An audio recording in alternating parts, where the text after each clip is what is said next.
Hello, Finally! everyone, and welcome. The WWE Universe is back on as we are building hours and hours away till Money in the Woo! Bank. And yes, I'm joined by Mike Shannon. Hey, what's up, lady? Yeah, look, and What's he's up, even got a lady? Roman Reigns poster. Look at that. Look at that poster with Roman Reigns behind him. Gotta love Roman. Yes. And then we got Roman Matt and Edwards. Alex. To be the man, you've got to cripple the man. And I'm already crippled. So, hello, I'm Matt. It's the Money in the Bank pre-show. Cena's probably gonna win. Fuck no. To the dismemberment of all wrestling fans with a brain. Cena, get off our TVs. Go away. Wow, looks like somebody hates Cena. And then we got David Ashton. Woo! Woo! Yeah, trying to do the Ric Flair thing. That's it. Woo, Gene! We are live in Charlotte, North Carolina. Okay. But like I said, tonight's Money in the Bank, and obviously the big talk here is who is gonna be the next WWE World Heavyweight Champion. It's got the whole world in its hands. It's got the whole world in its hands. It's got the whole world in its hands. Except when he faces John Cena, because nobody can go over but Cena. All right, so the opponents on this one, we've got Cesaro, we've got Sheamus, the US champ, we've got Bray Wyatt, we've got Cena, we've got Orton, and we got the big man himself, Roman Reigns. Also known as I'm gonna spare you. Yeah, I love when he does the thing. Yeah, my pick for this match, if I could pick, would be Roman Reigns. Yes. I would love Roman look at that Reigns to figure. win. That looks so cool. That figure. I'm like, look at that. Look at that look, man. You know. The head sculpt looks perfect on that. I'm so glad they've done that. Yeah, man. These are nice figures. The Shields. Yeah, man. Yeah. Well, here's the rest of the guys. Hey, I have to say, dude, but the one man that I'm hoping really tears shit up tonight is Dean Ambrose. Oh, Dean yes, Ambrose, yes, man. Dean Ambrose. Well, that's the next match, yeah. Yeah. Y'all bitches don't know. Like, I was on the Dean Ambrose hype train before he came to the WWE. We're talking when he was on the independent circuit. This guy can cut up promos. He is the modern day Brian Pillman mixed in with Roddy Piper. He will. He will be excellent in his ladder. Yeah, you know he will be, and we'll get there in a sec. But Matt, who do you reckon is going to be the next WWE World Heavyweight Champion this evening? The guy on all the posters, which sells a ton of merch, regardless of the fact that he's one of the most hated superstars of all time. The guy that WWE insists on pushing down our throats on a consistent basis. The guy who, even though I'm sure is an amazing person, I cannot stand to see. And but we're just not gonna mention his name to keep this podcast AIDS free. I'm just gonna. Oh man! It burns us. Fuck you. It burns us. There you go. He told him. Told you, man. So you're basically. Let me guess, Matt. You're basically going for Cesaro, right? No, you know what? I would love to see Cesaro win it, but he's not gonna. No, it's not even logical to have him win it. I would like to see, as far as being champion, I don't think that anybody in this match is really built up properly for it, except for Cena. So that's why I'm picking him, because it's obviously the logical choice. If they give Roman Reigns the belt, it's obviously way too soon. Now, this may be a little bit controversial, but so before I'll say this, I'll preface it by saying I think all three members of the Shield have something to offer. I do. And I see the potential in all three of them. But I think out of the three of them, I think Roman Reigns is the most green, you know? Because he was kind of always used to clean up the other guy's messes. He was the guy that comes in off the hot tag to do the power spots. He doesn't have a really wide variety of moves in his moveset at this point. And I understand that he can only get better with experience, but I think it's way too soon to give him the belt without a proper program at least. So I would like to see Seth Rollins be the champion. I think he's the most ready. I don't think any of them are adequately ready that are in this match. Because, you know, that's what I don't like about this whole situation. Really, I have to say that I feel sorry because Daniel Bryan has unfortunately suffered his injury, which has caused him to be stripped. And I do have to say, what an unfortunate turn of events for that young man's career. In a single week, he goes from having the best moment of his life in WrestleMania to marrying a Bella, to his dad dying, to being critically injured in this match. So, Exactly. and from what I'm to understand, his recovery process is not going very well, so his rehab could take even longer. I'm told that he's losing responsiveness in his arm, and people are telling him to tone down his moves if he ever comes back. So, but this is the result of WWE's lack of planning. You know what I mean? Like not having a plan B. Now they're kind of stuck to where, okay, we need to throw this match together, but oops, none of our roster is ready for this because we don't care about building up the roster as a whole. You know what I mean? They wouldn't be in this situation if they paid more attention to the overall development of the roster. But now they're in a situation where they need a champion to fill in, and none of them are ready. Yeah. Do you agree with that? Do you agree with that, Mike? Yeah, Mike, what do you think, man? They've spent far Mike, too Yeah. pushing and pushing and pushing and focusing on the same people, whether it's Randy Orton and even Sheamus, and not enough time creating and safeguard excellent stars. And that's kind of the problem. They now have a situation where they're bankable stars that would draw people. It's very paper thin. But at the same time, they've got this bizarre idea that any star catches on, whether it be Zack or Ziggler or Daniel Bryan. Daniel. So, they need to sort of teach them a lesson or put them down or pull. It's like that's a great point, David, because it seems like none of the stars can get over organically.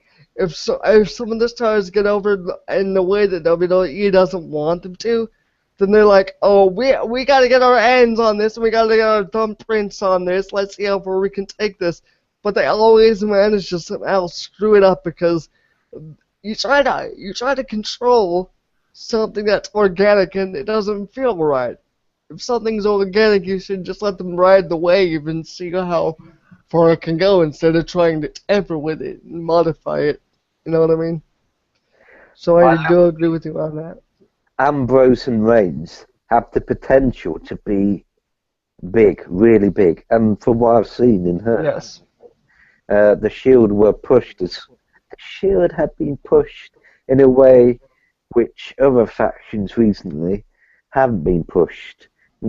Like the Nexus that had amazing. If they'd done the Nexus properly, they could have created an entire new generation. Yeah. Dude, SummerSlam really, really still irks me to this day. I agree with you. That's one of the worst decisions they ever made. He's as you mentioned, he's like a new version of the one who broke his leg. I can't remember his name. Is that going? Yeah, yeah, the one who had that famous clash with Triple H when he went back to his house or something, which they tried to recreate with Triple H and Randy Orton. He actually reminds me, so sort of, he reminds me of a sort of pre-Survivor Series '97. Shawn Michaels. He's got a lot of traits of Shawn Michaels. He's really cocky. He's got a sort of air of, daredevil type thing. So, this the ladder, this Money in the Bank thing, could be Ambrose's, version of Shawn Michaels and Diesel's clash with the ladders, because that's virtually the same thing, really. Right. But they need to safeguard that. They need to spread the load a bit more, because that's the problem. You've got the same stars taking all the pressure, and they need to stop putting bloody John Cena on pay-per-views or their programs at centre stage. They need to, how many more times do they need to be reminded of this?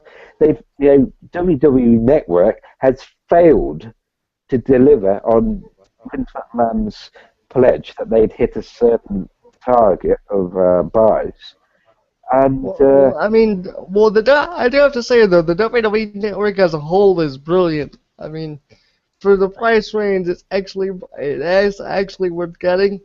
I do enjoy Legend House, but you're right. I mean, in a time where they need young talent to step up, Cena is kind of not what is necessary right now. But this is what I always tell Mike. I'd love to see what happens if John Cena was seriously injured, where he couldn't compete for a long period of time, and just see what would happen, because now they don't have any vets to fall back on. Undertaker is actually in poor health. Edge is gone. Triple H is not able to wrestle regularly. They got no veterans left on the roster other than maybe Orton, and that's scary if you think about it. So what would happen if Cena was injured and they needed somebody to carry the company? Nobody could. Not on their own. For the last 10 years, I've been reading Power Slamming in the UK, everyone. Sorry for interrupting, Matt. I have a tendency of doing that. Yeah. No, you're right. There's Power Slam, and there's also Fighting Spirit magazine, or FSM for short. And there's another one, but I don't read that. And S&M. Since I've been I was visiting my brother in London. He used to have Power Slam, and I used to love reading it. It was like a little treat. And I haven't read it for a while. I'll be honest, wrestling-wise, I've kind of not watched it as much, because literally due to the fact that the product, to be terribly honest, has been kind of lackluster, WWE's-wise. But I did keep up with it with Power Slam, and they kept pointing out that precisely what we've been talking about. This backstage stop-start push thing. And the problem is, it destroys interest. If your main product, like SmackDown, Raw, but oddly enough, not Next. Next seems to be far more fun. If your main TV product, right. people want to watch.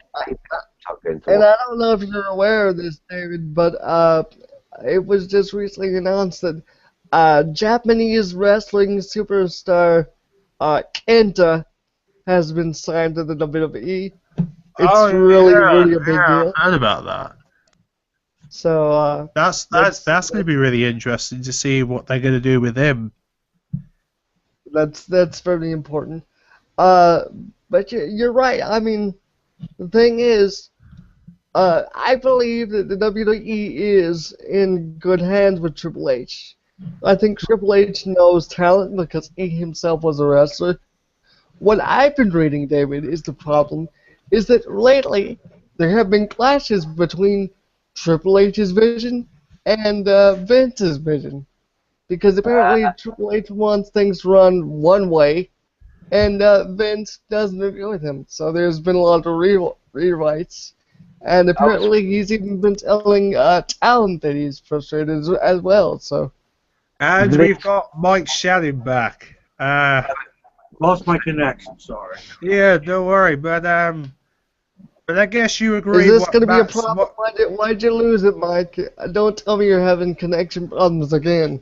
I don't know. It went out, man. I don't know. I restarted the computer. But Mike, I mean, you agree what Matt was saying and David was saying, don't you? I don't think you saw it. Oh. Yeah, What you were just saying was. I'm sure I agree with what they're saying. They're good guys. No, well, we were just saying that. I was just saying that now that Daniel Bryan has been taken out, none of the roster that is in this match is really ready to hold a title, and it's all because they've not really prepared themselves at this point. We were actually also kind of talking about Triple H's vision for the company versus Vince McMahon's. And I was saying that from what I've been reading, there seems to be some conflict between the two backstage. So that's why pushes have been starting and stopping. Gotcha. So what do you think about that? I don't know about what's going on backstage, but I think I'm pretty confident with Triple H running it right now. I mean, he's letting the younger guys, the guys that like Daniel Bryan, them guys that don't completely have the wrestler image, but he's giving them an opportunity to shine, I think that's cool. I don't think Vince was a little keen on that. He wanted the muscular wrestlers, big bodies. Yeah. That kind of shit. But yeah, exactly. Yeah. But I think Triple H, man. God bless him. God bless Triple H. Right, and David was just saying how NXT seems to be more fun than the main roster, and I was just going to say that that's because that is the show that Triple H oversees, whereas Vince more or less oversees Raw. So. Really? Yeah. So Vince McMahon oversees Raw, as he always has, and next is overseen by Triple H. So presumably, for the most part, yeah. Well, yeah, there might be.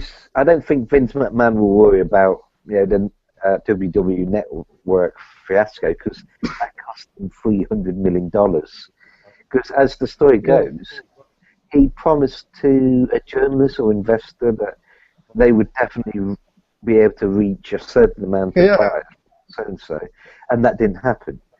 But I don't think he'll be getting heat, because he's untouchable. With the Undertaker and Triple H, they can do anything they want, and they won't get any heat. And we also we just found out. Hold on a second, though. I want to touch on that because WWE has been doing a lot of budget cuts due to this money loss, and thank you for bringing that up, David. They've been releasing a lot of talents, and that includes Drew McIntyre, which I think is just one of the most biggest wastes of talent ever. And not only that, but Josh Matthews, the announcer, has also been released. Oh, yeah, right. And funny you say that, Matt, because there's even been a lot of talks about Jonathan Coachman possibly making a comeback. Oh, God, no. I'm not kidding. I mean, Jonathan Coachman's even interested in wanting to come back, so I wouldn't be too surprised if Triple H rehunts this guy again. Guys, you know what I heard? Sorry to interrupt, but you're right, Sammy. But you know what I heard is that even Mike Adamle is interested in coming back. Remember that guy? Oh, God. You're making me crazy, Kofi. Oh, yeah. I love this. That little bugger up he did in one pay-per-view that made me laugh. The pay-per-view wasn't too good, but his screw-up was... his wrestle crap moment was where he referred to Jeff Hardy as Jeff Hardy. Jeff Harvey, yeah.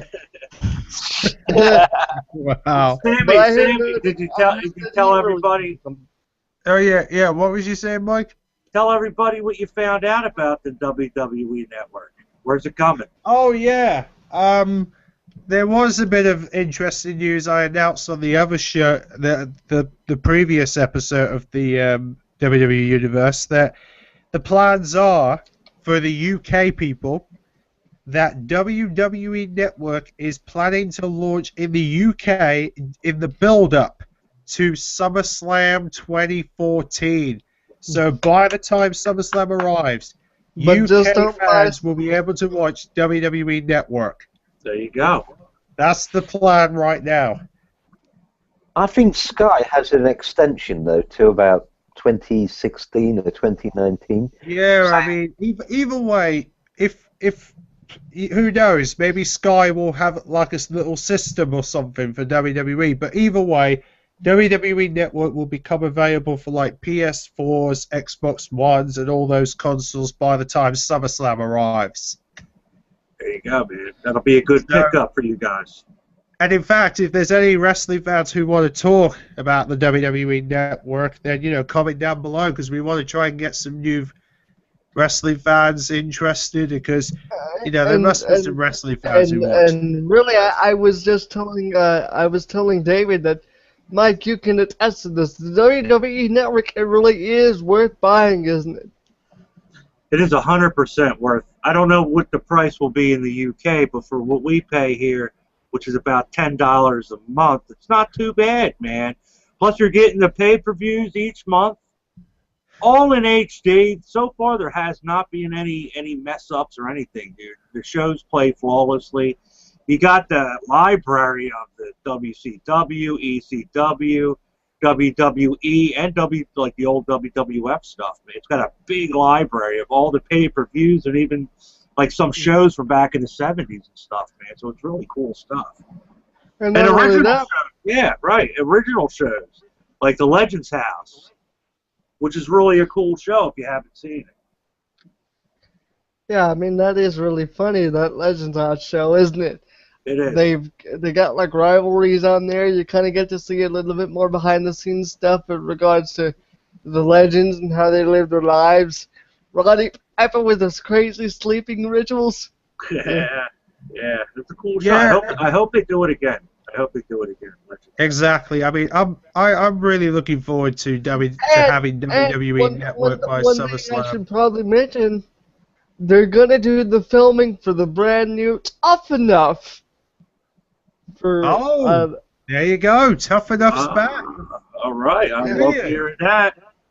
There you go, Sammy, dude. Sign up, bro. Yeah, I'll be definitely looking forward to checking out what new talents they're going to have this time, Become a wrestler. You're a young guy. You could be the next Andre the Giant, bro. You are Andre the Giant.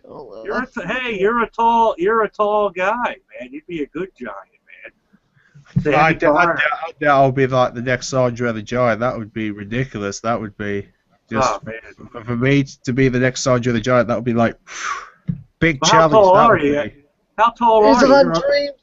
He's living the dream. You're over 6 foot, right? Yeah, I'm definitely over 6 foot. It's just, I mean. Sammy's tall. Sammy's a tall guy. And if they give you those boots that increase your height, you could be over 7 feet tall if they give you the right wrestling boots. I mean, being a wrestler may not be my ambition, but to actually go and see a WrestleMania would definitely be my ambition at this point, because that is one of the big events I need to see at some point. Yo, just make sure you get... Sammy, I cannot stress this enough. Make sure when you go to WrestleMania, get good seats, because I swear to God, there are people, when you go to WrestleMania, that will stand up in the entrances of every wrestler just to get on camera. And then you got the sign guys that will not... They will not put on their signs. They do not give them. Like Mike's been there. Yeah. Like he's been there where there's always assholes in the crowd with signs. They will not put them down. Will they, Mike? Well, no. I mean, I guess, best seat. If you can get the front row, that would be awesome. But other than that, yeah.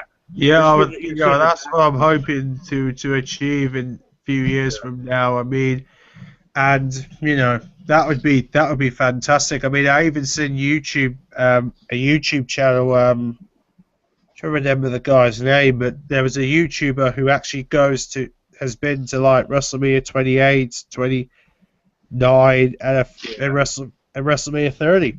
So Would be You cool know? if they did a WrestleMania in the UK.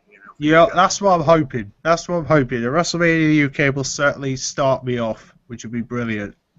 Mix it up a bit. There's plenty of UK fans that would fill an arena. Oh yeah, exactly. And you know, but either way, and then we've got another Money in the Bank ladder match where Dean Ambrose, Seth Rollins, Rob Van Dam, Dolph Ziggler, Bad News Barrett that we don't know anything about regarding his injury. No update, huh, on him? No update whatsoever. But yeah, all those stars are going to be a part of the briefcase match. Yes. Question is, who's going to get the briefcase this season? I mentioned this to Mike the other day, and I'm sorry to cut you off, Sammy. Yeah, that's alright. But how cool would this scenario be, right? In the first match, we know that Dean Ambrose is going to be in it with Seth Rollins, and I believe Wade Barrett's going to be in the other one. No, Bad News Barrett's in this briefcase match. Oh, the one with Yeah, okay. the one with Seth Rollins and Dean Ambrose. Yep, he's definitely lined up for it. So. Well, I was gonna say how interesting it would be if, since we don't know the status of Wade Barrett, if Dean just comes out and takes him out like before entering the match because he's so nuts. That'd be a good way to write about. Sure, I wouldn't be too. I will riot if Dean Ambrose does not win tonight. I will riot if Dean Ambrose I'm at a 50-50 between these two guys, Seth Rollins and Dean. But I'll tell you what, they're both going to put on a fantastic ladder match. But I'm hoping one of these two win. Exactly. I remember that article I mentioned, Mike, on the last episode, that the plan is that at Battleground they're going to have Seth Rollins versus Dean Ambrose one-on-one. Yeah. This could build up to it. Yeah. So this could build up to that. Then he got Kane. Sammy, have you ever watched out by Daniel Bryan might take this guy out. You know what? I wouldn't be too surprised if Daniel Bryan goes after Kane tonight after his interview. You know, Kane's gonna get an ass whooping. That would be cool. Yeah. But yeah, Matt, what was you saying? Have you ever watched any of FCW, my friend? Back from before it was NXT. Florida Championship Wrestling. I did see a couple of episodes when they had AJ Lee and I think they had Seth Rollins on one of them that I watched. Well, here's what you do. Right after this podcast, I'm going to give you a link to a match. I'm going to give you the match between Dean Ambrose and Seth Rollins for the FCW 15 Championship in a 30-minute 2 out of 3 falls match.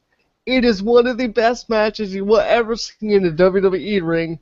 You will not see a match like this on the main roster. You will not see a match like this on main WWE television unless given the okay. But really, great match. And I recommend it. But like I said, I'm really looking forward. Both on the mat. But like I said, I'm really looking forward to Seth Rollins and Dean Ambrose big moments in their ladder match, because no matter what, these two are going to put on a show that you've never seen before. Yep. I mean, think about it, Mike. These stars are the new bad boys of the WWE right now. They are, man, and they're great. And you know why they're that way? Because they were protected. You know who protected them? Triple H. Right, Mike? I mean, you know what I mean? When they were when they were with the Shield, Triple H personally oversaw everything. Yeah. And dude, letting him go over Evolution twice in a row. Yeah. That was perfect. After that, dude, there was no more that could have been done with them as a group. They did everything. Tag team championships. They did everything. There was nowhere else for them to go. That was a perfectly booked group. If not perfectly booked, definitely the best book faction for WWE in years, right, guys? Oh yeah, oh yeah. Oh yeah, that Definitely team blew me away. That team, 50, unbelievable. 50 times better than the Nexus. Do you know what? Do you know what my Yeah, oh, yeah. favorite part of the entire Shield was when you had the fans cheering for Shield and Wyatt's at the Elimination Chamber. Their first time. Right, and they're supposed to both be healed, right? And still they get cheered. Yeah. Great. You might argue the reason behind that is because WWE doesn't know how to book heels correctly. But It used to, Matt. That's the thing that I've noticed. They seem to. It's bizarre because they booked the Shield perfectly. You know, they booked and pushed Daniel Bryan perfectly. So it's almost as though they can only be bothered to, take care and push some people and others. And it is absolutely disgusting. That Ziggler with the look that he had. oh The fact yeah, that he was like a modern day version of Mr. Perfect. Yeah, it's just God's sake, it can't be that bloody difficult, can it? I mean, if Next can do it with just a half an hour or hour show, then why can't they do it? I mean, God's sake. Yeah, and look at the results. When they push the Shield properly, they do an absolutely amazing job. They create stars, rounded characters. And when they get rid of that stupid piece of shit, John Cena, and put him to the sidelines and not interfering like some overgrown little pansy. when you have the guy come out and tell the crowd, when they say, "Oh, come on, Dad, all you need is a little push," and then he goes, "Oh, trust me, nobody here in the arena wants to see me get another push again." When you have the main face making jokes like that, you know something's the problem. So, Yeah, but yeah. I mean, but come on, let's face it. It's I John mean, Cena's home. It's John Cena's hometown tonight. So, what do you think the hometown people are going to think the minute Cena comes out? So, they're probably gonna boo him most of all.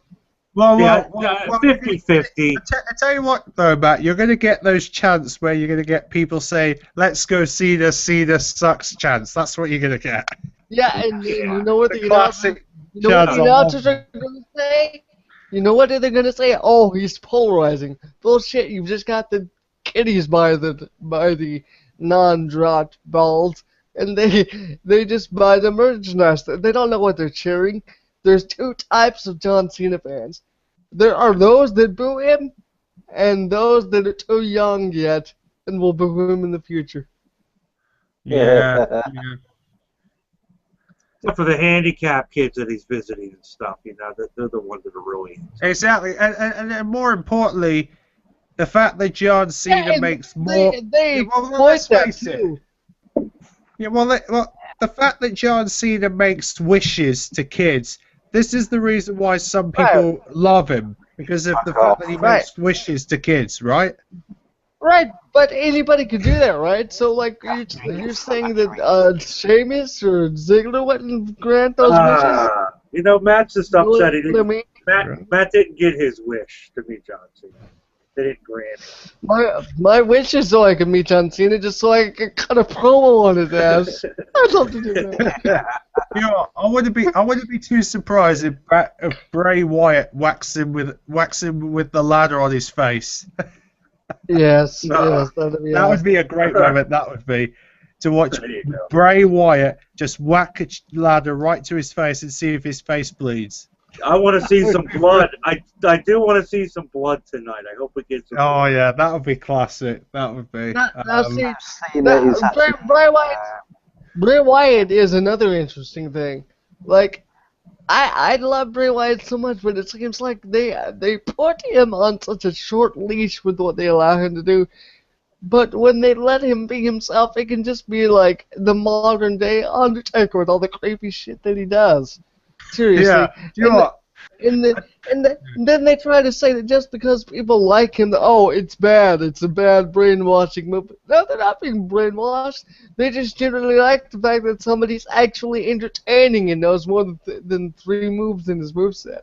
But, Yeah, and also when he does that creepy walk at WrestleMania, I couldn't get enough of that creepy walk. I was loving that. I was like, jeez, this guy's crazy.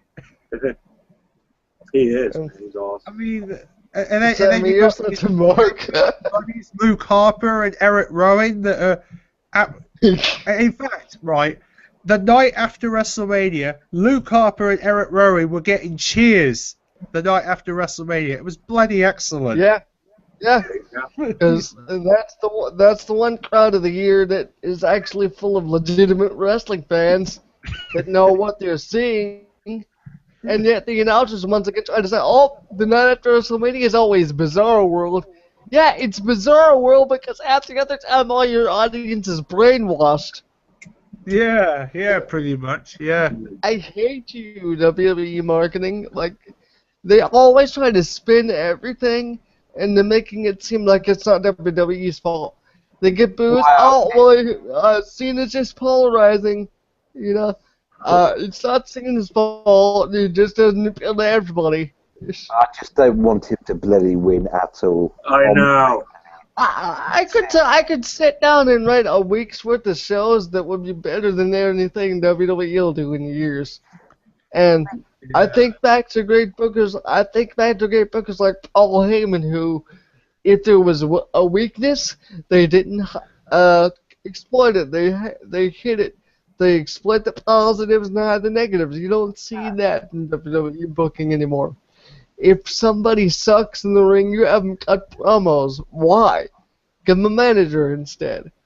If somebody has limited ring time, why are you putting them in a match?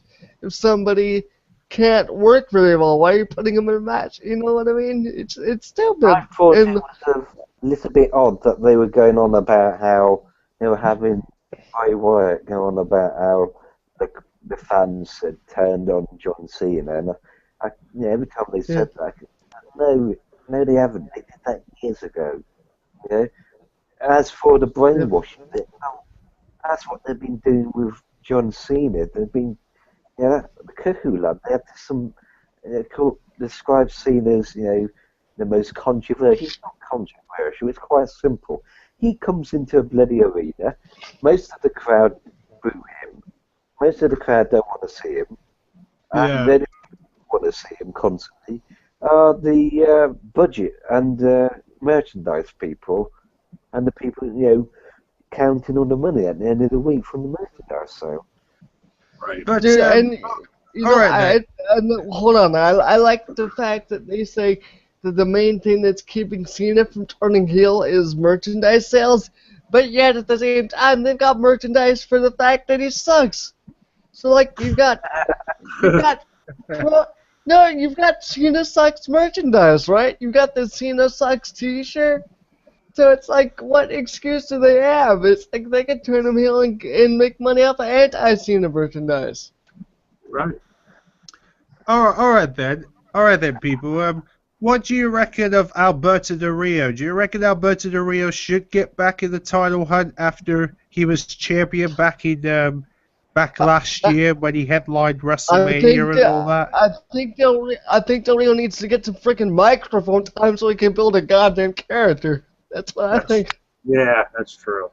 It's kind of boring at this point. Nothing really going on, with his character at all. All right then. What about Sheamus, the U.S. champion? Because I mean, he's just recently won that title from the Battle Royal. Same thing, except probably turn him heel. That's what I would do. Yeah, I would turn Sheamus heel again. Dude, they missed a perfect opportunity when he took the U.S. the title from Dean. Yeah, and I guess nobody wants to give Kane a shot, right? Because of all the things he did, right? No. Dude, they have freaking Jande still pull up Kane's rear end and just basically skull fucked his entire career at this point. I'm looking forward to Kane's next movie, See No Evil 2, which should be out soon. See No Evil 2's coming. I did like the first one, so I'm into his horror movies right now. As a wrestler, they kind of made him look shitty over the past year. With the whole corporate thing and all that. That was it kind of sucked for him. All right then. So we got another match that is also taking place. We got Luke Harper and Eric Rowan from the Wyatts taking on the Usos with the tag titles up for grabs. This will be a good match. Is it time this for the will be a Wyatts good to match. tag titles? This will be a good match for the simple fact that this match is what carried half of the Cena and Wyatt last man standing match when they came out midway through, and it was like a preview of that match. So I think this match can be good. I think it's time for Eric Rowan and Luke Harper to win the titles to give the family as a whole more momentum. God knows they need it after Cena literally buried all their asses. So I think it's time for the titles to be dropped. Do I think they're going to? No, because I think they're riding the hype train of the Usos, which I don't have any problem with the Usos. I think they're good. I think they're good wrestlers and a good tag team to be sure, but they don't get enough time to build characters and let people be invested in them. If somebody were to ask me, Matthew, what's the difference between Jimmy and Jey Uso? I wouldn't be able to know. Like, do you, Mike, can you tell me the difference between Jimmy and Jey Uso? No, I can't, but Zoe said something to me, but I forget. He said there is a difference that she favors No, screw the face paint, screw the looks. Personality-wise. Oh, personality-wise? Character-wise. No. I meant wrestling ability. I think he said one of them's a little better than the other or something. I'm not 100%. She's not here right now. But, yeah, with that, I hope they give it to the Wyatts, but I don't know. I think they're still pushing the Usos a little, which is cool, too. I like that, man. You know, and I'm loving Cody Rhodes as a Stardust character. Oh God, yes. God, that is freaking awesome. And funny, that is cool. Say that, Mike, because WWE announced it. I think it was last night or Friday, that Stardust and Goldust will be taking on Ryback and Curtis Axel this evening. Great. So you reckon they're going to... There's a good tag team as well, Ryback and Curtis. I think they're doing well with that bully gimmick with him. I really do. Yeah. Yeah, I'm down with the Gold Brothers on this one. And another match that's just been made from SmackDown, by the way. I guess you probably guys haven't heard it. Layla versus Summer Rae with Fandango as the referee. Skip. I will be getting my snacks and taking a piss during that match. Moving on. Alright then, and then we got Paige versus Naomi for the Divas title after the Funky Dactyls have now split up, it seems. Paige. Oh dear. Paige, my dear Paige. Paige, why don't they give you Sid a competition, Paige? Why don't they put Natalya in that fucking match? But I guess they want to keep holding fucking Natalya back for some reason. I have no idea what they're going with on her. Right.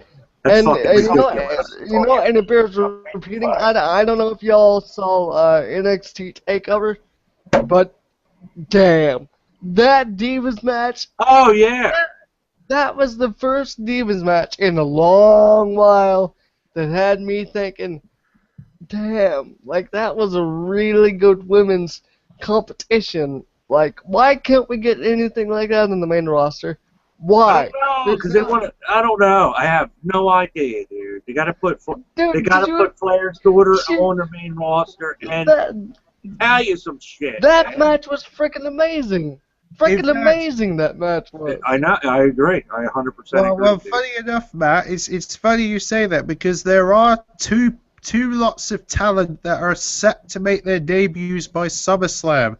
We have a tag team called the Ascension who are a great tag team on the NXT, and then you've got a diva, otherly known as Ric Flair's daughter, Charlotte Flair, to make her debut this summer. And that's what I'm talking about, is on the NXT pay-per-view, which you can watch on the WWE Network. There's a match between Natalya and Charlotte, and this match was the best women's match I've ever seen on WWE television in years. Years. Yeah, you're talking like years, like Lita shit, like Trish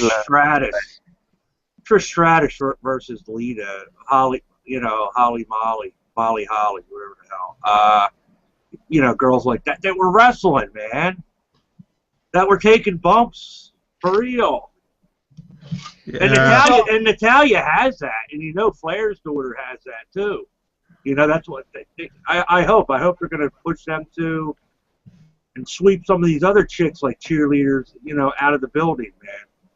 Getting a little beat with some of these girls. Yeah, the diva division could be so much better. It would be absolutely wonderful if they had the same skill and quality as they do in Next or the male division. There's no reason. You got all these. I don't mind a woman wrestler looking good and looking sexy, but I want them also to have the same level of wrestling skill, not just to be there just because. Right, exactly. Put on a good match. Do an elimination chamber with girls. Do ladder matches with girls once in a while. Jesus. You know what? And I love AJ Lee's run. I really did. I miss AJ Lee. I think AJ's cool. Yeah, she had a. Cool. Who we should probably mention is now married and pregnant. She is. It was me. So that's one thing. Yes. How did that happen? I can shoot really far. 3,000 miles. well, you see. It fell how did AJ get pregnant, Sammy? Yeah, she asked for a shot with Well, what do you think, Sammy? How did she get pregnant? How did that happen? It's the mojo. Sammy, you there? You're on mute. He doesn't know what the heck we're saying. No, he's on mute. He's saying something. No, I ain't on mute. There we go. There you are. Yeah. Now, how did she get pregnant? You think? How did that? I think it was probably when she moved into Punk's flat in Chicago. Probably the first day. Probably. Yeah, there you go. Remember, she has moved into Punk's flat recently, so She got pipe bombed, is all I can say. yeah, I agree with that one. He wasn't wearing a rubber or a condom or a Jimmy.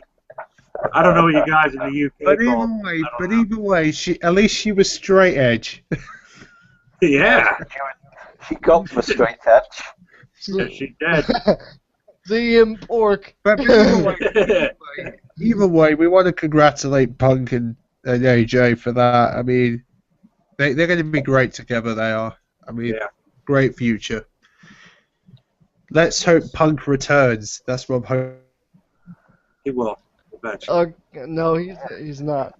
He will. He's not. He's done. I have to disagree with Matt. He will make a return. There has been constant suggestion, like with this pay-per-view, that he might return. He might sort of have a surprise return, or I hope so. I mean, for God's sake, Vince, get Punk back. That moment when something happens and all of a sudden you that's gonna be the major markout moment of the year when that happens. Yeah, just trust me, Matt. When CM Punk's music hits, the crowd are gonna go nuts the minute that music hits. Yeah. Yes, they're all gonna be killing each other in the audience, man. It's gonna be awesome. Yeah.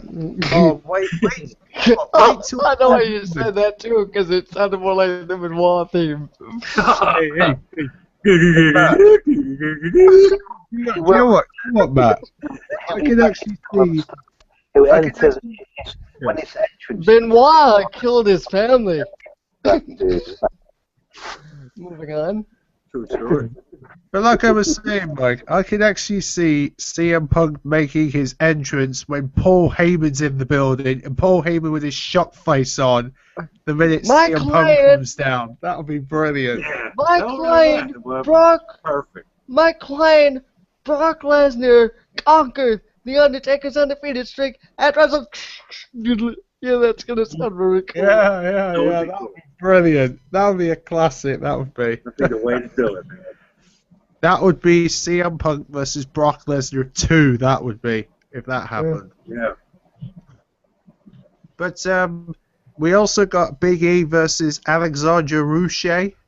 What do you think about that one? What? Oh, Ruche, you asshole.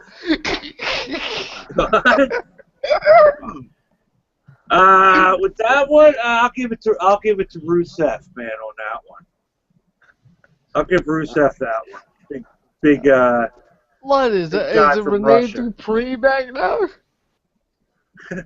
Ruche. Alexander Ruche. I'd like to see John Cena versus the Mountain from Game of Thrones. yes. Oh yeah, that would be a great match. It might be his last match. Yeah. I'd like to see Tyrion versus Hornswoggle.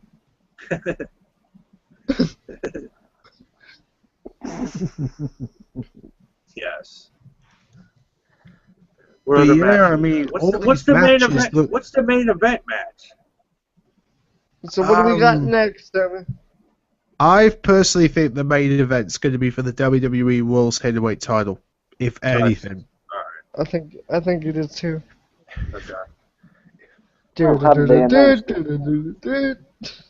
Yeah, but like I said, I think the first match is going to be Dean Ambrose and Seth Rollins. They're going to be in the first match. Dean Ambrose is going to go wild with the crowd, and For my the goodness.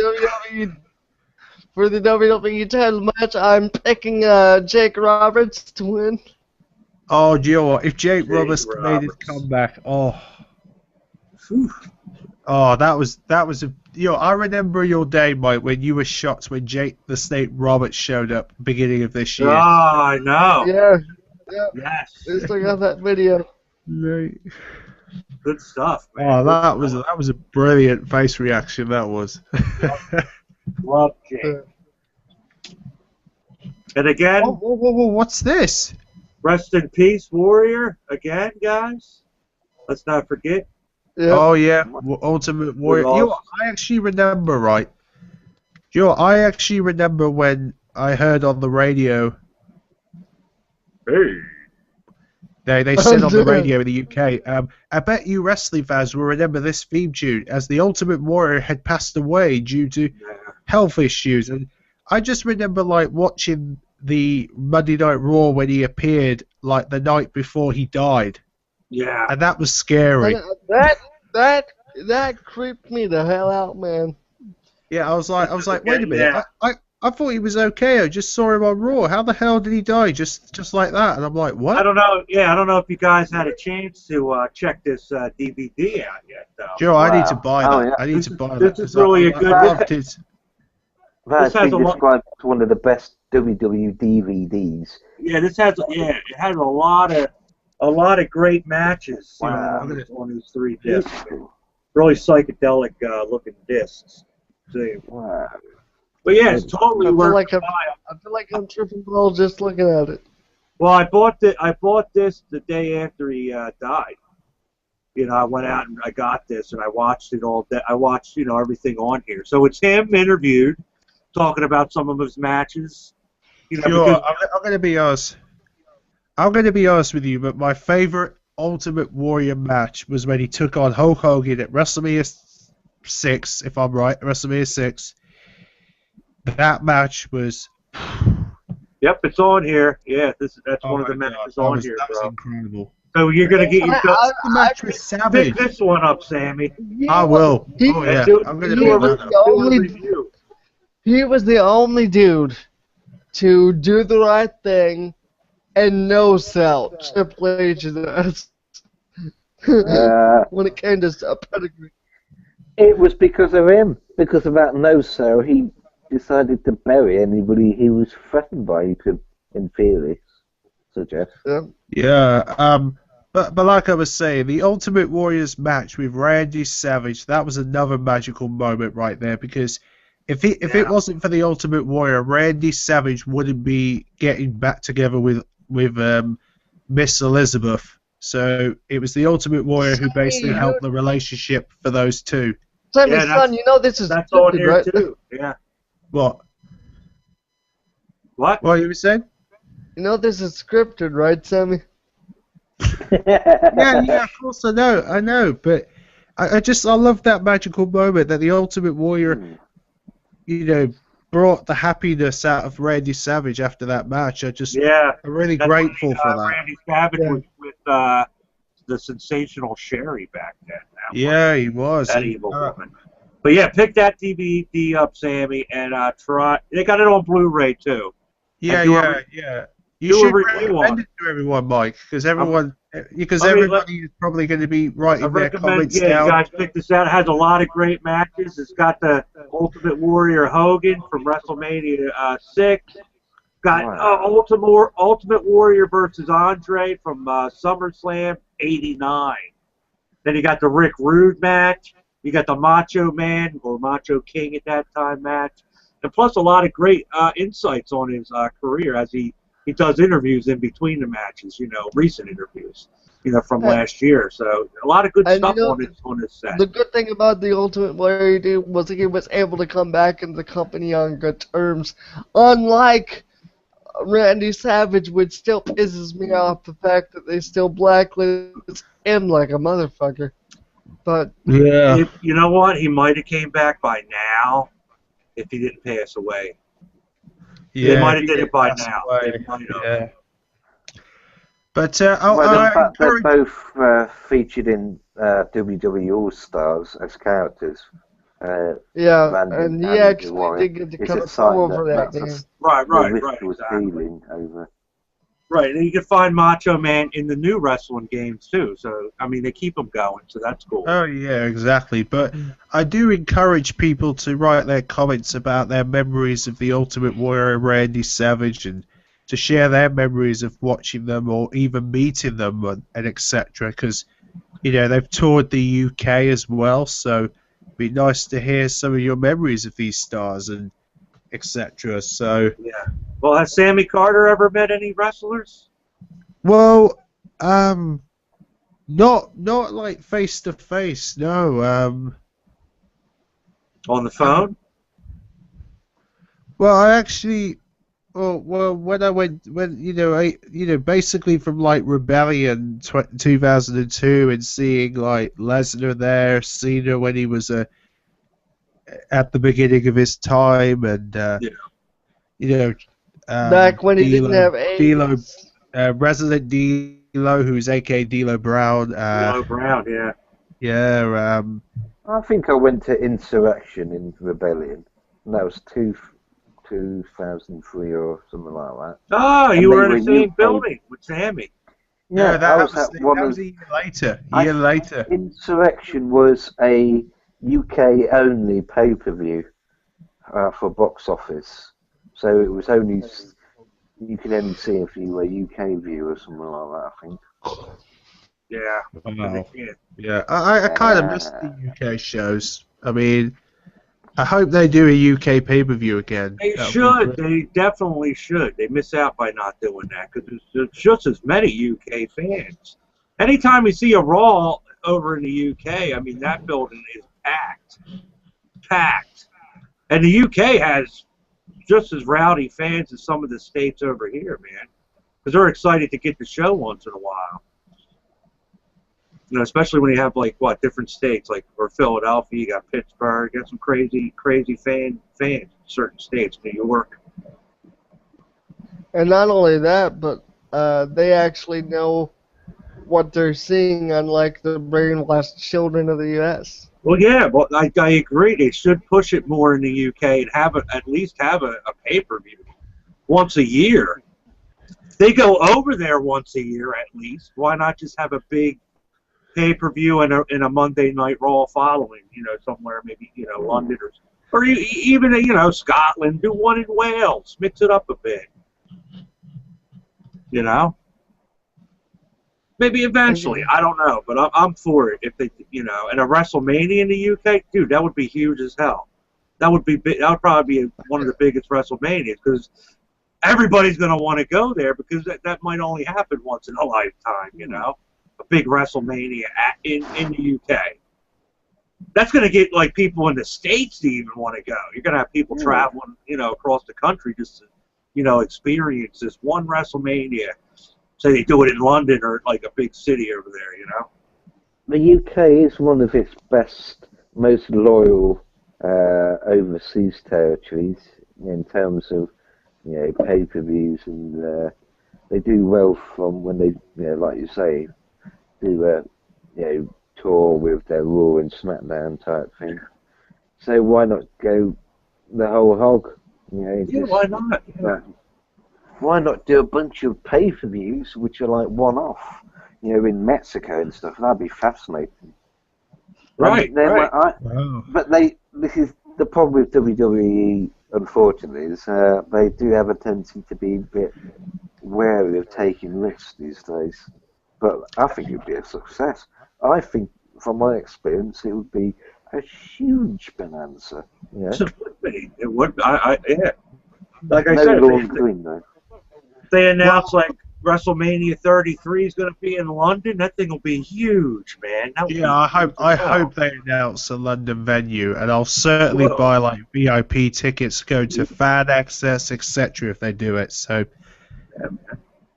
fingers crossed, eh? But there is some updates concerning the Undertaker's health recently. And this is what the Undertaker's health is at this time. Due to his shocking loss at WrestleMania 30 to Brock Lesnar, Undertaker has stayed away from WWE ring mainly due to conditions he suffered after the match. Earlier, it was reported that the Undertaker's post-effect from the street loss was considered him whilst he was being worked out in the gym.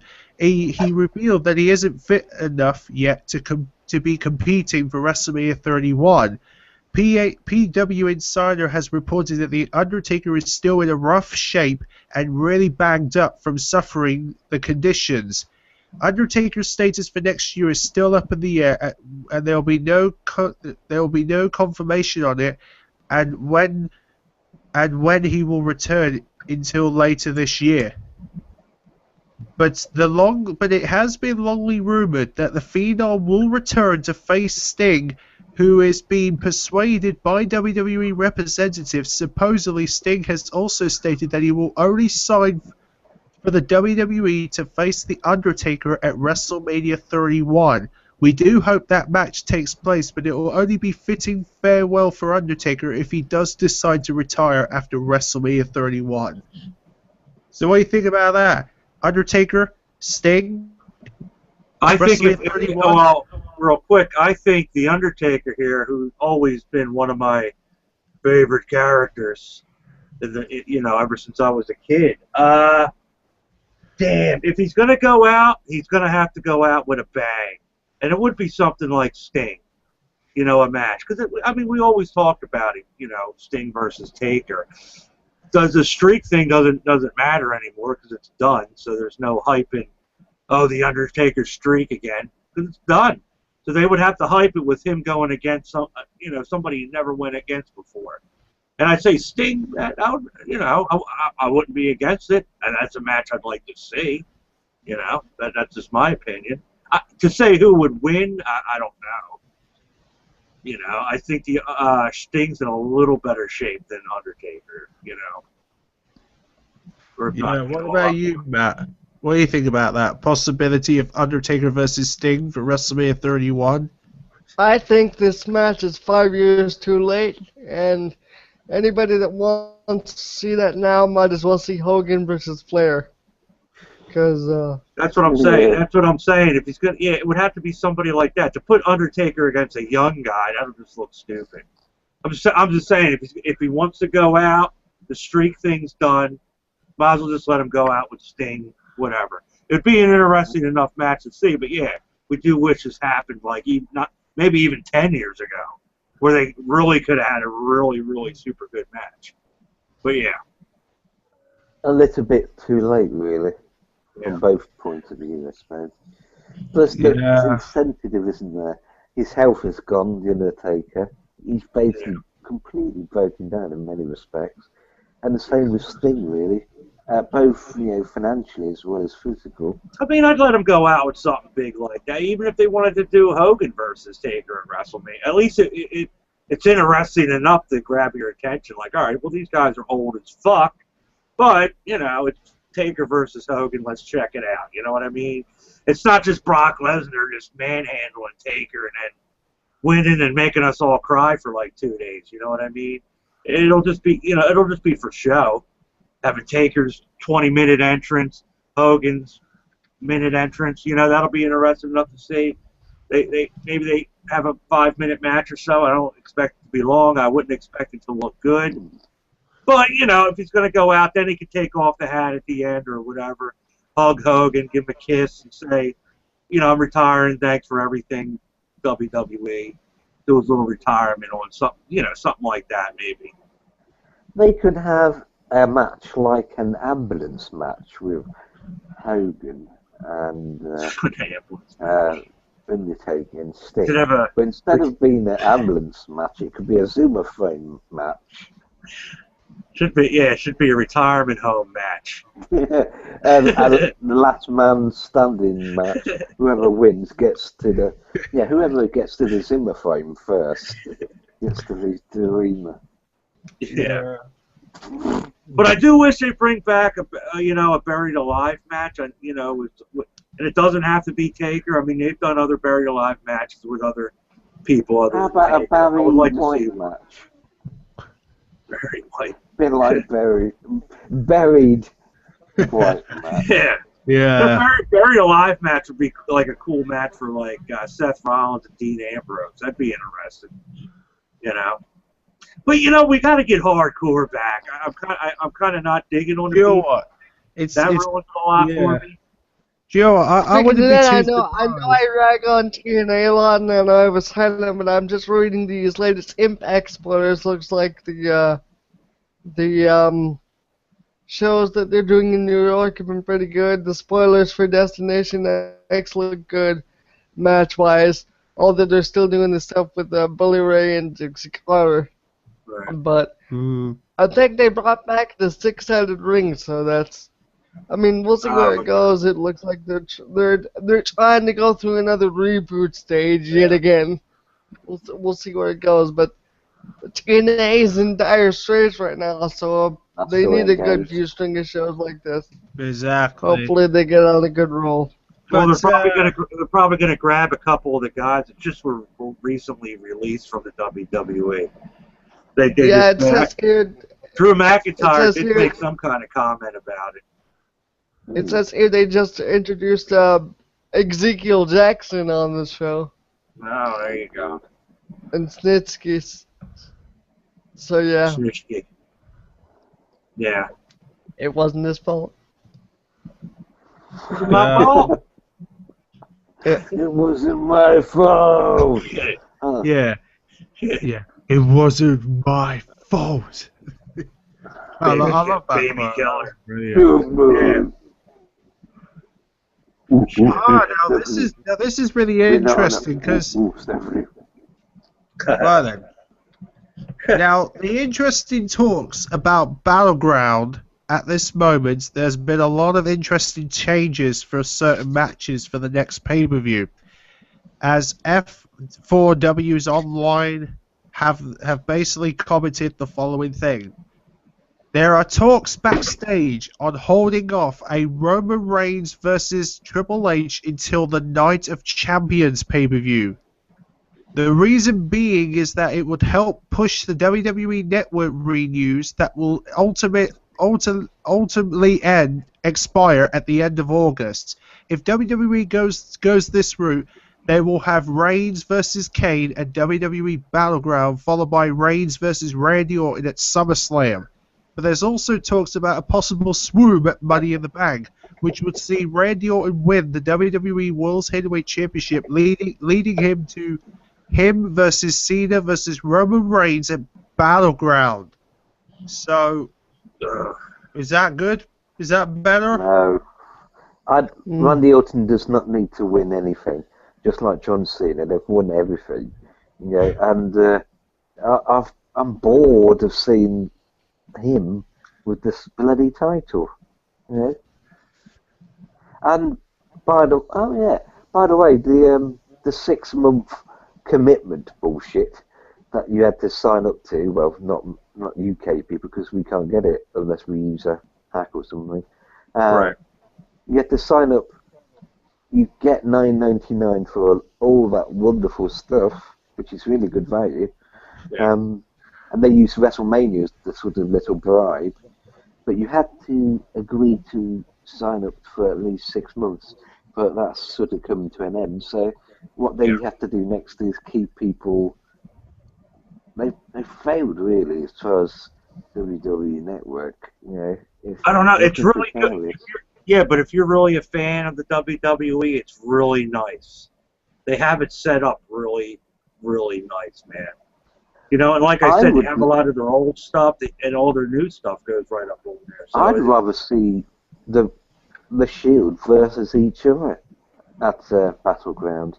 That'd be a big thing. I'm sure we will get a 3-way eventually between those three. I'm sure we will. Sometime this year. Yeah, right, Matt? exactly. I mean,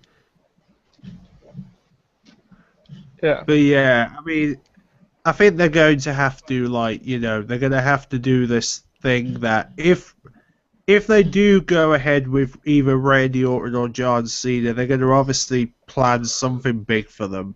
Otherwise, I wouldn't be too surprised if they keep letting if they keep letting Roman Reigns get the title. I just hope they do something amazing with it if Cena or Orton win.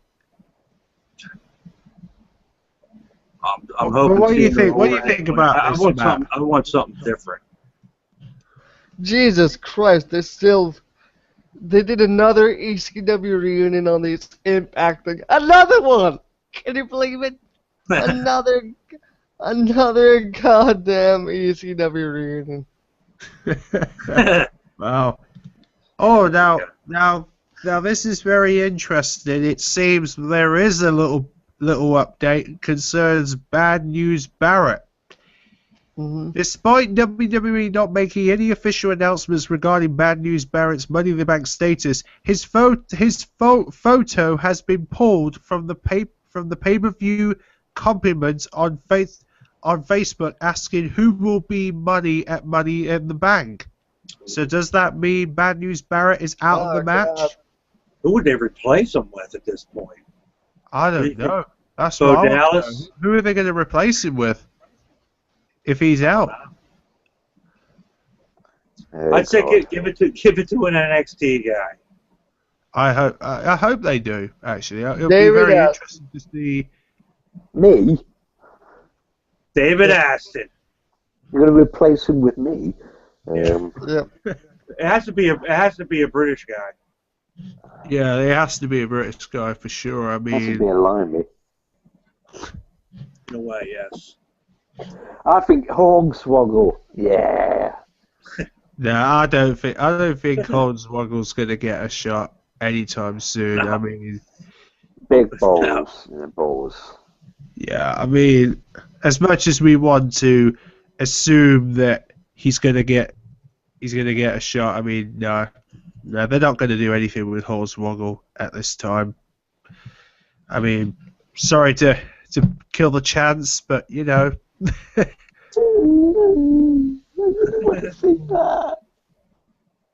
But how interesting, right? There's even more little bits of leaks concerning What's this? Wait a minute.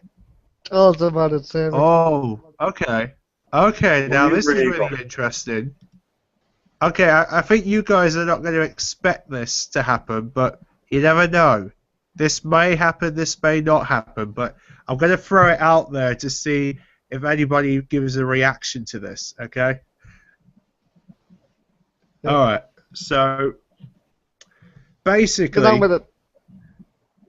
there's a article out now on Rand Sports has basically put the following rumors up. And this is what it is. Rumors on the return of Brock Lesnar has furiously ramped up just before each of the two last pay-per-views, Extreme Rules and Payback. It's no surprise leading up to Money in the Bank hasn't been any different. Many believe Lesnar will be the replacement for the injured Bad News Barrett if he's pulled from the Money in the Bank briefcase ladder match. What? I wouldn't expect it. It would be interesting. I mean, I wouldn't expect they would replace him with him. How are they going to do that? I mean, Cesaro's the one in the match with Lesnar. I mean, wouldn't that be a thing? You know, if they both Paul Heyman's boys, you know. Well, that's what I mean. It would be kind of like a surprise, you know, like But oh that wow, you know. That wouldn't really make sense, though, given the fact that they want to keep Cesaro a heel, and yet if he goes against Lesnar, he's going to be cheered as a face. So that doesn't work. I don't know. Wait. It's interesting. Yeah, but it continues it with, after having a match with Dean Ambrose, Barrett was attacked by Jack Swagger, who recklessly threw Barrett around and caused a spread shoulder, leading to speculation of who would be the one to replace Barrett. If there was even any plans to use anyone else, Lesnar seems to be one of a lot of people are crossing their fingers for, but it sounds like The Miz will be the more likely candidate. So what do you think about that? Most likely candidate to be The Miz to show up. Really? I don't know. They haven't really been doing much with The Miz. Another surprise would be like if Triple H is like, fuck it, I'm in. Fuck it. Wow. Like, you know, if Triple H put himself in, that would make it interesting, too. I hope whatever they do, it's interesting. It's not just a Miz they're throwing in there. Yeah, I hope it is interesting. I mean, yeah. Do Cody Rhodes and Goldust have a match? Did we say? Oh yeah. Yeah. They're facing Ryan. They're teaming up to face Ryan. I'm trying to think who's not. I'm trying to think who doesn't have a match. What about like Bo Dallas? I know they're trying to push him. Yeah. Apparently, Bo Dallas is meant to have a one-on-one match. Where they're going to continue his undefeated streak or whatever they're going to do with him. Who's that other Fruit Loop guy that comes out with the crowd of people? That guy. Oh, Adam Rose. Yeah. Well, Adam Rose. I wouldn't be surprised if they put him in the match, you know. That could be possible. I'm just trying to think who they're not using for tonight, who's not on the card. I hate that gimmick. What is the point of that? It's going nowhere. Hey, don't you freaking diss the bunny. Okay. Well, how funny is this, right? Rant Sports has basically. You, bunny. Calm down, Matt. All right, guys, you're gonna like this, but Rant Sport has basically put their take on the leaked matches for Battleground. Oh, that's nice. Hey, what the fuck is Rand Sports? Like, they report WWE stuff. Seriously. There you go. This is what they say about Battleground. Plans for tonight looks to be John Cena is walking out of the TD Garden in Boston, Cena's hometown, as the new WWE World Heavyweight Champion. If you pay any mind to Vegas's bets odds, then Dolph Ziggler will What the will fuck? exit holding the Money in the Bank briefcase. That leaves the other competitors with empty hands and straven hearts, ready for the next battle, the next opportunity, the next chance to show the world just what they're made of, which will be. Well, now I know this is fake because no reputable source would word the reports like that. Empty hands and strafing hearts, really? It makes no sense. What It makes no bloody jackass sense. newsreader would word a story like Battleground that? could be the biggest Matt bloody Edwards pay-per-view defended. ever in years, and you have John Cena leave. If they put this together properly and present it properly, they could have a classic pay-per-view. You know, it could be like War Games with WCW. You know, something really good, and it could be, it could be as anticipated as Money in the Bank. You know, something that you look forward to, something exciting for WWE terms. Oh yeah. But But anyway, as it continues, as lucky as you would have it, two of the matches have already been revealed by advertising developments of the venue, the Tampa Bay Times Forum. Roman Reigns versus Randy Orton and Seth Rollins versus Dean Ambrose. WWE have teased Orton versus Roman Reigns for some time now, using the idea for the main event for several Raws, but never allowed the match to go from bell to bell without a kind of interruption. Meanwhile, Ambrose and Rollins' feud has been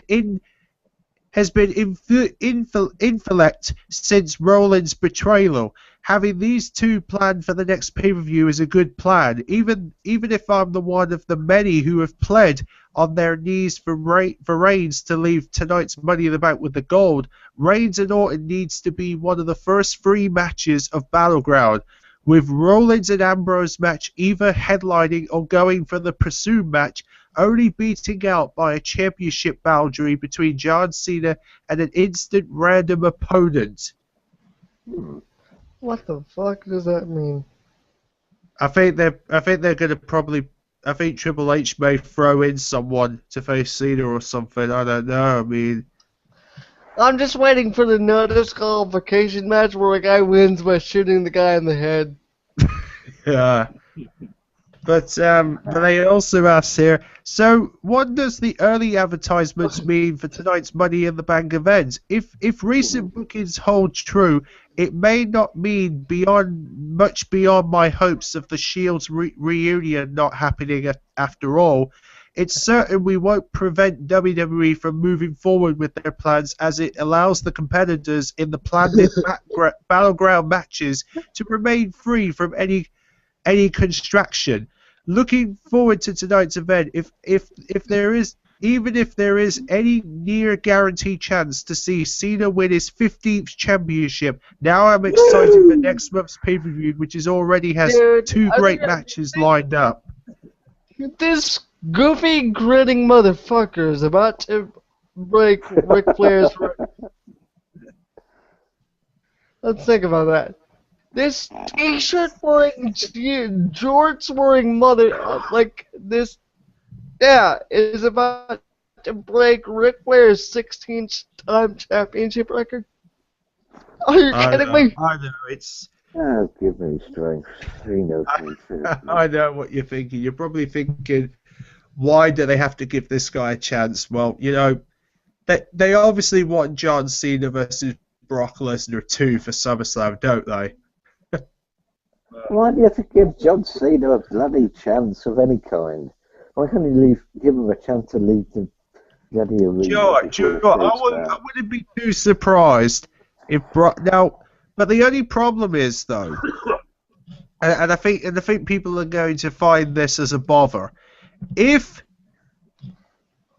Brock Lesnar does win money... If he does win the championship, does that mean, and if Brock Lesnar wins the title, does this mean that we're not going to have a world title match whilst Brock Lesnar is off the telly until the Royal Rumble? Because think about it, if Brock Lesnar wins both titles, we ain't gonna have a world's title match until Brock Lesnar returns after SummerSlam, and that's the thing that I'm worried about, because if WWE are gonna have Lesnar win it, who's gonna take the world's title for Night of Champions? You know, who's gonna hold it? Cena. You know what I mean? You know what I'm hinting at? Yeah. Well, bear in mind though, If they were, the WWE plans could smart, shut up. No, hold on, David. If they were smart, they would have kept Cesaro face this whole time with Heyman until Lesnar comes back, which would create conflict between the two. But no, assuming this is written by smart individuals and not 5-year-olds or monkeys. So. Exactly. Yeah. But No, Mike, you know what I'm talking about. They've got to try and find a way to let Lesnar stay for a couple of months in order to defend the title, right? Like for Hell in the Cell, for Night of Champions, and that. If he's going to win, WWE don't make plans short term. They change their minds all the time. If it's not, something, they change their scripts, or someone like Daniel Bryan gets injured, it could change once or perhaps several times. Sorry, go on, Mike. No, man, I agree, man. Yeah, it's just they've got to try and figure out a way to try and get Lesnar to stay for a couple of months so he can defend the title leading up to the Royal Rumble and then leading up to WrestleMania, so then him and The Rock can collide for the title, because I'm beginning to believe that WWE are wanting to have Lesnar versus The Rock for the championship at some point, and well, I mean, it makes sense. Come on. Yeah, I guess so. Yes. Well. Yeah. Nobody wants to see that again. That's the complaints I've read, from fans, that they're bored of seeing, John Cena versus Brock Lesnar or The Rock or whatever. They want to see fresh people, from the Shield or something.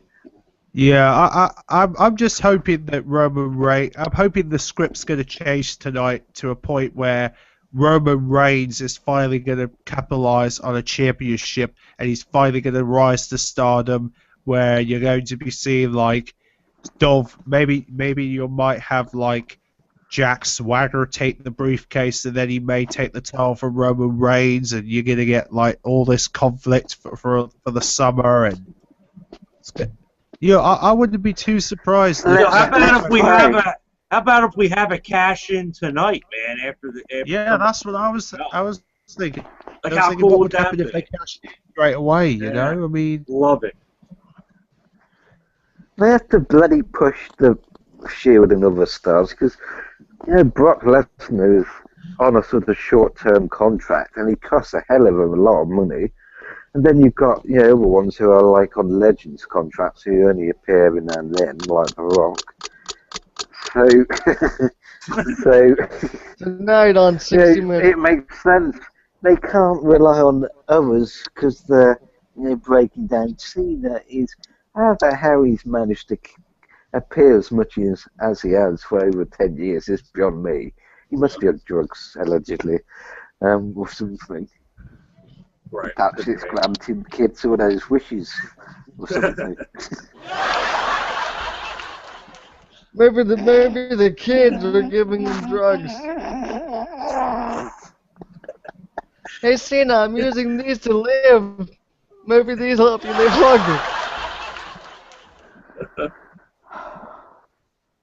Where'd Sammy go? He's making a sandwich. No. Oh.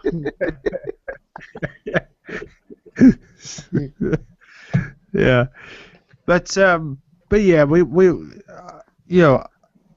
I think the plan for this hangout at some point, and I think I'm hoping tomorrow we get not just you guys, but we get a whole bunch of wrestling fans on here, talking about their reaction of Money in the Bank, because I want to try and get as many like wrestling fans on here as possible so they can give their reaction of like not only Raw and SmackDown but the pay-per-views alike, and even when the WWE Network launches in the UK, give the UK Yes. fans a chance to say how great it is, you know. And if you want to appear on this hangout, you know, Mm. I'll definitely put a link to this to the WWE Universe Google page that you can add to the circles, and they'll send invites to you guys. Oh yeah. For sure. I mean, Good idea. but there we go. So any final words, Mike, for this pay-per-view? Well, you know, just looking forward to the show tonight, man. I hope it all goes well. I hope we just get a good, solid pay-per-view, man. We all enjoy it tonight, man. And I hope Cena don't get nothing, no title. I'm hoping, man. Fingers crossed. Yeah, let's hope so, eh? Mm-hmm. What about you, David Aston? Well, I didn't really actually know about this until earlier today, so that's why I'm sort of out of the loop, so to speak. But I have to be honest, along with Extreme Rules and WrestleMania, of course, I do enjoy Money in the Bank because it's unpredictable. You can't guess. The company is going to be. The pay-per-view itself has an element of unpredictability because of the very nature of it, and then there's the fact that it's really one of those pay-per-views that isn't just simply a filler pay-per-view, but where they want to progress storylines and the hierarchy, if you like. So I'm going to look forward to it. I think hopefully we'll see some Ambrose Nectar of the Gods, and let's Ambrose, yeah, pray yeah. for some rains. Yes. All right, then, Matt. What? Any final words, Matt? I hope this is a good pay-per-view. Hopefully the booking makes sense. I know it's a lot to ask of you, WWE, but try to use your brains when choosing who to base the future on going forward. And hopefully we do not see any dumb shit like any goofy cap-wearing asshole with any belt tonight. Yeah. Let's hope it's not number 15 tonight. Right. Oh God. I hope not. Oh. But anyway, looking forward to having people on here for the big review of Money in the Bank. Maybe we might showcase some pictures from the event. Who knows? But yeah, it's going to be a fun show tomorrow when we finally review Money in the Bank and knowing who the future and who's going to take the championship. Yeah. Yeah. Yeah. Come on, Roman Reigns, I say. Come on, Roman Reigns. Anyway. Take care, bye for now. Come on, everyone. Oh.